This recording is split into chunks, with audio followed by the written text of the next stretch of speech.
I had to wear my purple snowsuit. It was too small. Every time I lifted my arms, it felt like I was going to split in half. I knew better than to complain. Mom had just yelled at the cats for staring at her. She was having wardrobe issues of her own.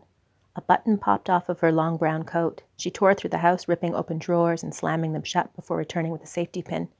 "Can I do that, Mommy?" She hands me the pin and leans over. My hands aren't shaky like hers. I get it on the first try. "Now you'll be snug as a bug." She grunts, opens the door, and swears at the cold. The cold didn't bother me. I loved walking to Safeway. We got to cross a huge bridge that went over 8 lanes of highway. I'd wave to all the trucks and do the yanking sign with my hand, and they would honk so loud we could feel it in our boots. Sometimes Mom would do the yanking sign with her hand, too. I swear they honked even louder for her. I could tell Mom was in no mood for honking today, so I kept my hands to myself and thought of Cousin Tammy's Barbie collection. When we got to the electronic doors of Safeway, I skipped inside to grab a cart. Everything was warm and bright. Mom caught up, grabbed the cart, and said, "Don't touch anything." She steered us through the canned goods with one hand while the other reached up, across, and down back so fast I could barely see what she was grabbing. She didn't slow down until we approached the fruits and vegetables. It smelled like spring. Everything was shiny with water drops. She stopped the cart in front of a mountain of the biggest, reddest apples I'd ever seen.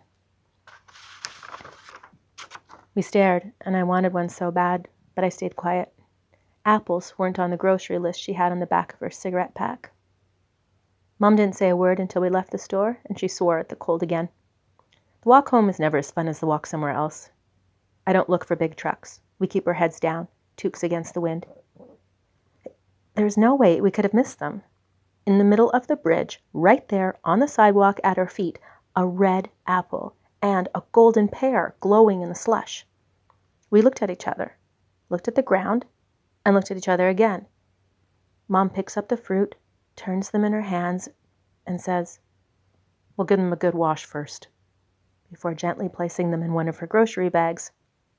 The rest of the walk flies by. We have Tigger feet. We bounce all the way home. To this day, we can only guess how the miracle fruit came to be. Did someone see us in the produce aisle and take pity? Or maybe someone's bag broke and 2 perfectly delicious pieces of fruit rolled out and just happened to land in the middle of our path. Were we being watched? Or watched over?